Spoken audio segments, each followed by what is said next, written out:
Cosa che anche a me ha sempre colpito è che il primo titolo della legge avesse quelle due parole che in tutti questi anni noi abbiamo sempre ripetuto: la libertà e la dignità del lavoratore. Libertà e dignità. Poi viene tutto il resto, ma il fondamento è la libertà e la dignità. Ed è esattamente quello sul quale abbiamo praticamente costruito gran parte dei nostri valori, della nostra strategia. Abbiamo parlato, ne ha parlato lui, ne ha parlato Emilio, molto ad esempio di questa questione del collegato del lavoro, della questione di cui si è parlato, dell'arbitrato semi-obbligatorio, così come il collegato prevede. Che cosa attacca il collegato sul problema dell'arbitrato? Esattamente la libertà del lavoratore.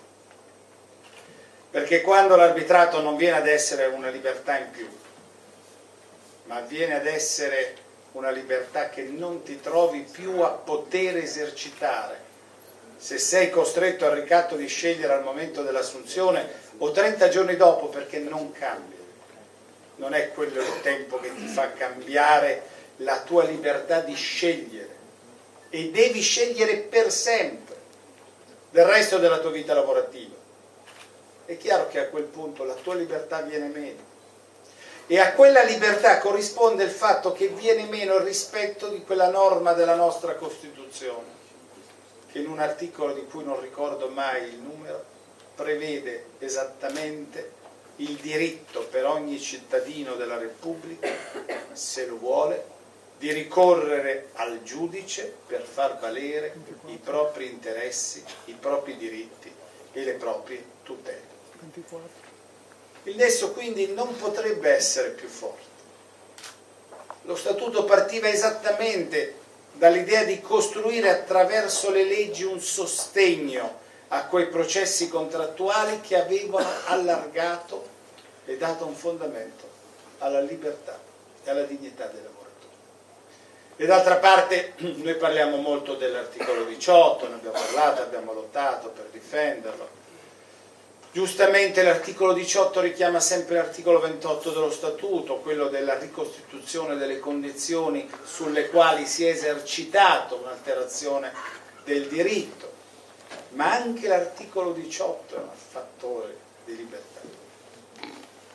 E non a caso il diritto fondamentale che viene messo in discussione è esattamente quello, perché attraverso la costruzione o la negazione dei diritti quello che viene colpito è la libertà della persona.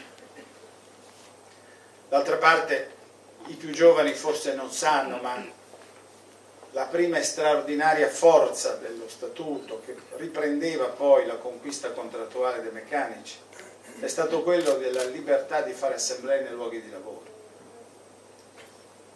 di proteggere la libertà delle persone nella loro privacy. E attorno a questo concetto che si è costituito il cuore, il valore dello Statuto dei lavoratori. E non a caso esattamente attorno a questo che l'attacco di questi mesi o di questi anni si esercita. Ho detto dell'arbitrato, vogliamo parlare della certificazione, dei rapporti di lavoro, che ha esattamente lo stesso significato. Vogliamo parlare di tutta l'idea corporativa di protezione dei diritti o di tutele a partire da quelli degli ammortizzatori sociali.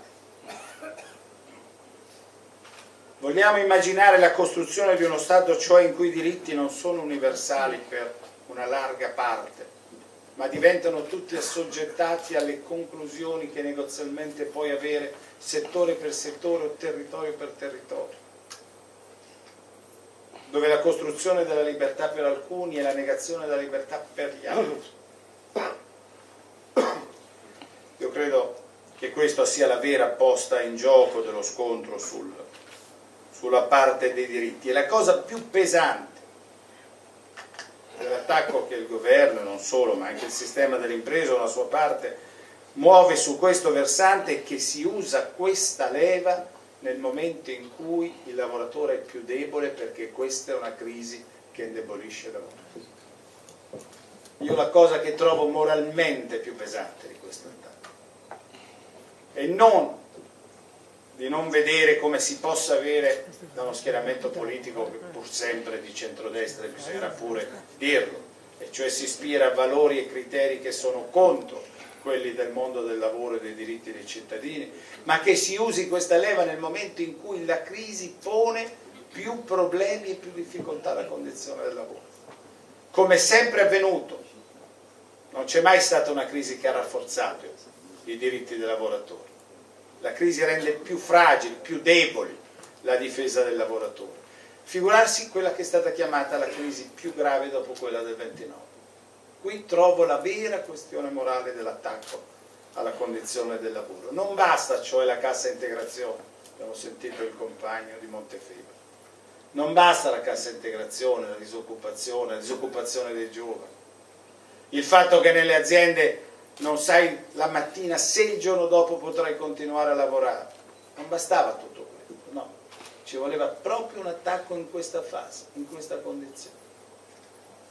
E guardate che, lo accenno solo perché poi fa parte delle cose che ci siamo detti, ma anche dei paradossi di questa situazione. Figuratevi che quando si parlò di rimettere in discussione il modello contrattuale, noi avevamo presentato la piattaforma, con l'arrivo della crisi noi dicemmo subito, un po' a tutti, ma non conviene fermarsi un attimo e capire che cosa la crisi pone. Ci conviene davvero andare al buio a costruire delle regole senza sapere se questa crisi e in che cosa cambierà. Lo dicevamo nel pubblico impiego. Aspettate, vediamo. Pensiamo prima all'occupazione, poi vediamo al sistema contrattuale. Lo dissero i meccanici nel loro contratto. Non conviene aspettare un attimo. Troviamo una soluzione ponte, traversiamo la crisi, occupiamoci della condizione lavorativa delle persone e poi affrontiamo il sistema contrattuale. Lo dicemmo noi al tavolo generale, a Confindustria e al governo, ma conviene davvero fare adesso le nuove regole, nel pieno di una crisi che è così devastante. Ci spiegarono che quel modello era il modello che avrebbe consentito di attraversare la crisi, anzi, di costruire il modo migliore per attraversare la crisi. Bene, come mai che 2 anni dopo il governo straccia quell'accordo per quanto riguarda i rinnovi contrattuali del pubblico impiego? Che cosa è successo? Se quel modello era il modello che proprio nella crisi bisognava fare, che cosa è cambiato? Non avevamo ragione noi a dirlo allora. È il governo che prima ha detto una cosa e poi ne fa un'altra.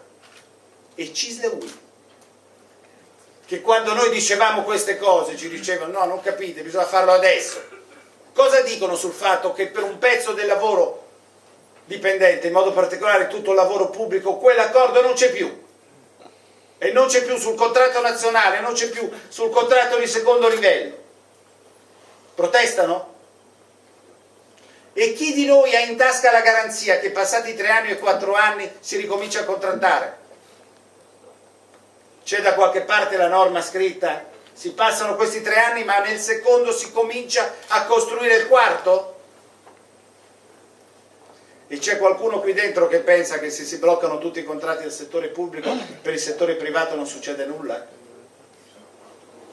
A partire da tutti quei contratti e quelle filiere dei servizi che lavorano sugli appalti delle commesse pubbliche, quelle sui quali si esercitano i tagli, mense, pulizie, vogliamo andare avanti? E nel settore dei servizi nessuno sarà portato, parlo delle imprese, a dire ma certo se si sono bloccati i pubblici, lo diceva il compagno prima, giustamente, e nel settore industriale con la crisi.